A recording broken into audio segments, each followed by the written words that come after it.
Hello, and welcome to another cozy, quiet, up-close, intimate episode of Joline Knits A Lot. My name's Joline, and this is my show about all of the crafting that I do. This episode is going to focus mostly on one project that I've been working on almost monogamously for the last couple of weeks, and for good reason, but I'll get to that. How have you been? How are things where you are? Weather here's okay. Things are starting to become green, which is so exciting, and the plum tree in my backyard is getting ready to bloom. But today is a cool, windy, and rainy day, which we need here. There's starting to be reports of wildfires in Alberta. Alberta's a lot of grasslands, and we are susceptible to drought, so if it's dry here, there can be a lot of wildfires. And so wildfire season is just starting, so any rain we get is 100% welcome. And I don't mind a rainy day every once in a while. It's a really good excuse to snuggle up under a blanket, do some knitting or some reading. Today I am wearing my shift cowl. Try to get as much of it in frame as possible. Wait a minute. Let's see if we can maximize. There we go. This is a knit that I made several years ago, and I really love this knit. It's a great accessory to put. You can just throw it on and it stays put. It goes with so many of my horizontally striped shirts that I wear all the time. You can use whatever color of yarns. It calls for 3 different colors. You can use whatever colors or types of yarn you want. I happen to use Spin Cycle for this shift cowl, but there's so many beautiful yarns you could use, and I think that if you were a spinner, I think this would be a great project for your hand spun. I have a friend who I'm trying to convince to take up spinning so that I can knit with her yarn. It's really a very selfish, sort of supportive friendship. No, not really. Just in this one way, because I love handspun. Anyway, the shift cowl. This is a pattern by Andrea Mowry. And when I put it on, every time I put it on, I think I should make another one of these in another color. So maybe one day. But for right now, I'm just going to wear it and be cozy. What's new in your neck of the woods? Where I am, we are continuing to have increased restrictions in an effort to decrease COVID numbers. I'm not going to get into it. Just suffice it to say that my daughters are learning from home. My husband and I continue to work from home. And so I'm trying to be respectful of the people in my life who are learning or working or doing other things. So we're going to keep it nice and cozy and quiet. But maybe I should get on to the knitting. It's May, and that means that Mother's Day is coming up. I know that Mother's Day can be a hard time for some people. It's a hard time for us this year because we can't be with our mothers, the people that we love. So that's kind of rough, but maybe if Mother's Day is a rough time for you, then I'm sending you lots of love and support. I think that Mother's Day can be a time to celebrate the women in your life, whoever they are, whether they're your mother or not. But in this case, I happen to knit something for my mom. The timing of it happened to coincide quite nicely with Mother's Day, but I was going to knit this for her regardless of the time of year. And this is the flea cardigan. It's finished. I'm going to insert some pictures because it's going to be impossible for me to get this whole thing in the camera, but let's just do a quick reel.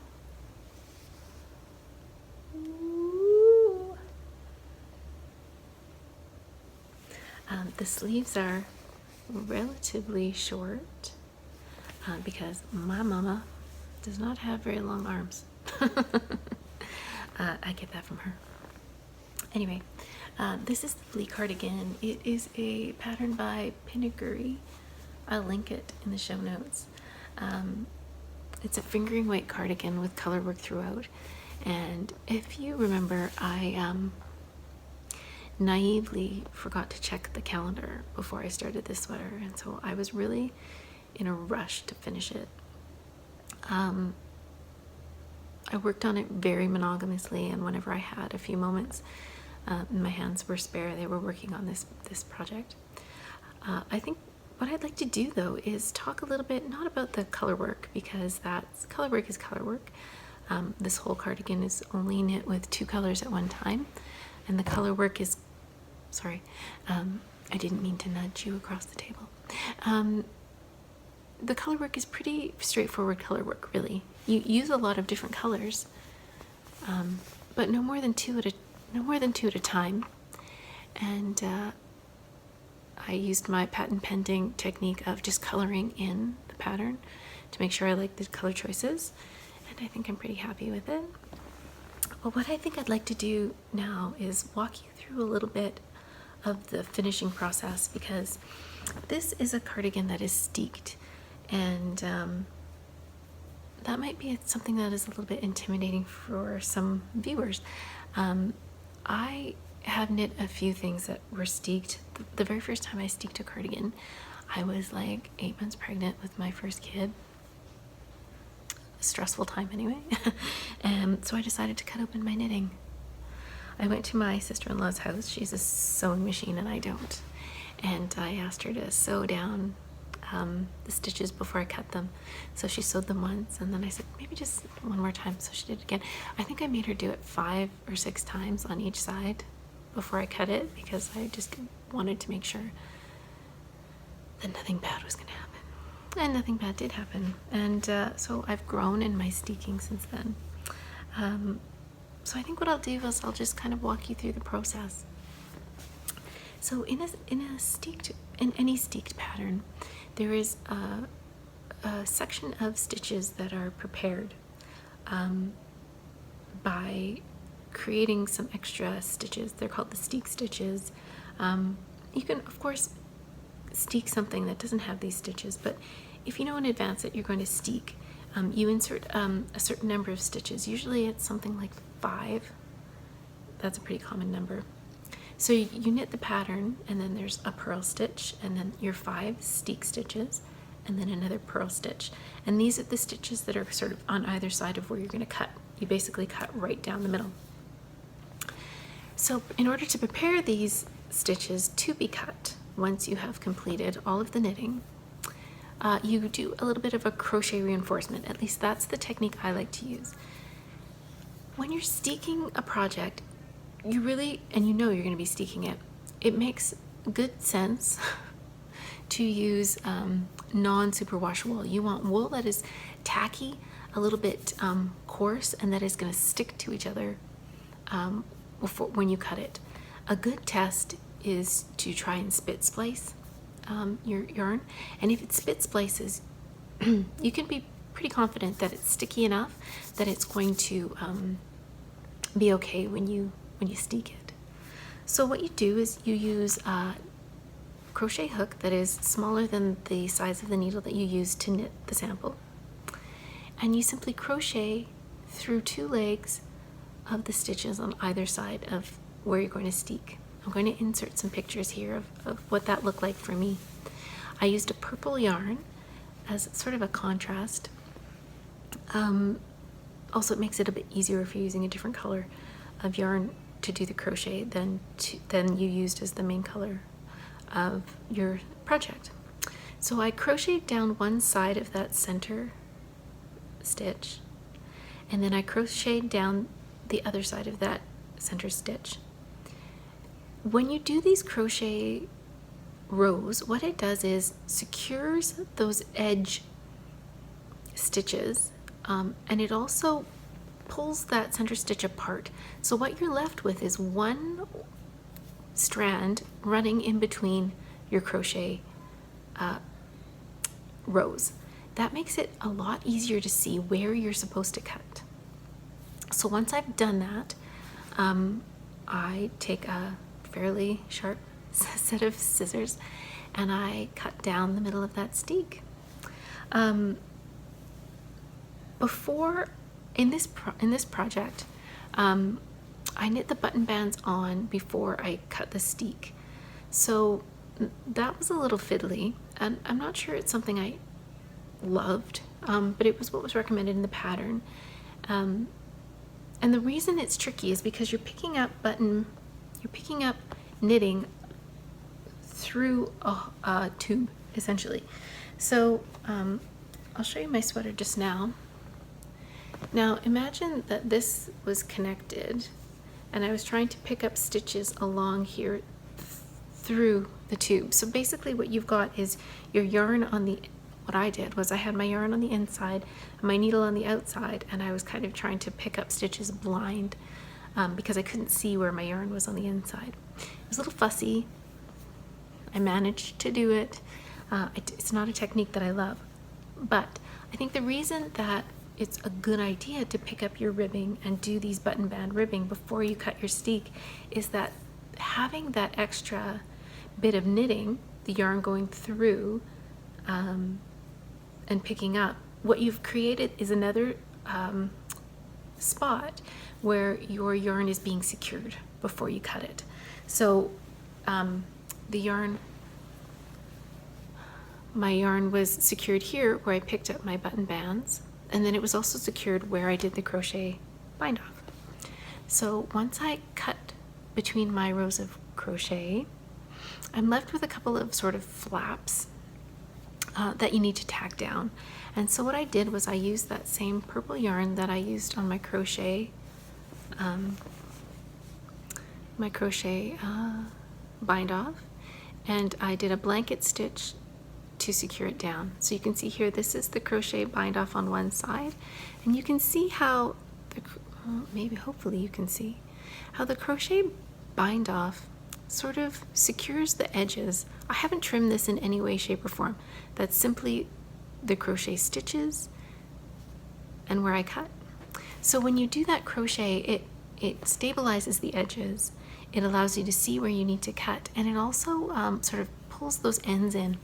And then I just did a blanket stitch to tack that down. And then once I was done all of that, all I had to do was sew on 10 buttons. And Bob's your uncle. Now, I don't know about you, but sometimes it's hard to pick buttons for your projects. So I went to my button stash and I took out some buttons and I took some pictures and I texted them to my friend who's a knitter. This is what I do every time I have to pick buttons, I think. And we voted. And this is what I chose. So these are just some little seashell, I think, mother of pearl kind of buttons. They're a little bit shiny, but sort of go with the color of the sweater. And then it was done. I gave it a bath. I laid it out. I pinned, the only place I pinned for this sweater when I was blocking it was the top and the bottom of the button band, because I wanted to make sure that that ribbing didn't suck in, kind of. You know how ribbing is, it kind of pulls in a little bit. So I wanted to make sure that it sat flush with the bottom hem. Sorry, I'm just doing up the buttons as I talk to you. You don't mind, do you? I just pinned in the sweater in those two spots to make sure that those two edges were relatively even. And then I left it to dry in a sunbeam. And I think that that turned out quite nicely. See, I just pinned it here a little bit so it wasn't quite so uneven. And this sweater is now finished and going to be sent off to my mom today. We are in lockdown. There's no traveling between towns, and although my mom and my dad have both had at least their first COVID shot. My dad has had 2, and I have had one. It's still not safe for us to be getting together at this time. So I am going to be headed off to the local Canada Post office so that I can mail this little package to my mom with a little card saying, I thought about you while I was knitting this. I love you very much. I hope this sweater keeps you warm. And that's that. The flea cardigan, knit in Exmoor sock. I used many different colors. The main color is a Gathering Yarns yarn. It's a fingering weight, really beautiful British wool. I think originally spun for Erica Knight in the Wool Local line. And they steeked beautifully. I had no problems. I used spit splicing even on the Exmoor sock, and it was fine. So I'm quite delighted with that. And I'm going to be mailing this off to my mom. And so that, dear knitters, is really where I've spent the bulk of my time in this last couple weeks, in a mad dash to finish a fingering weight sweater in 4 weeks for my mother. And I did it. It took a lot of focus, I think. I really needed to make sure that I was working on this sweater as much as I could, but I'm really delighted with how it turned out. I think it's beautiful, and I hope my mom likes it, and I'm looking forward to getting some pictures of her wearing it. Maybe we'll have some cooler weather and she can still enjoy it this spring. So what else have I been working on? Not much. I have my outline tank that I have been picking up from time to time, and I have this much done. My plan is to finish, I have 3 balls of the Mojave by Kilbourne Yarns. It's a cotton linen blend, and is it ever beautiful? The drape of this is just lovely. Like it's just, I think it's going to be beautiful for summer. It's a really lovely fabric. And I have this much left of my second ball. My plan is to knit the 2 balls for the body, and then once I finish this one, I'm going to grab my 3rd ball and use that for the top section, and hopefully that will be enough, and I will also have gained some extra length in the body, which is really what I'm going for. The more I see finished projects, the more I'm loving this pattern. I want it to be kind of long enough so I can just tuck in the front in a little French tuck sort of a manner. That's my goal. I think it'll look great with some jeans or some denim shorts, or maybe a skirt. We'll see.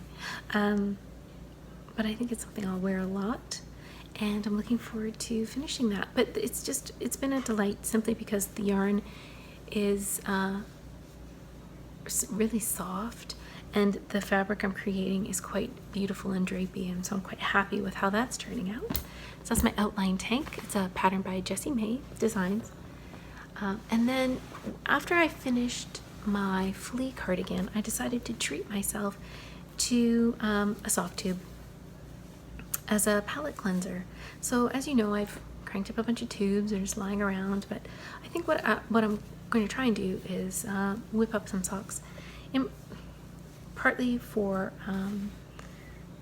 adding to my gift box.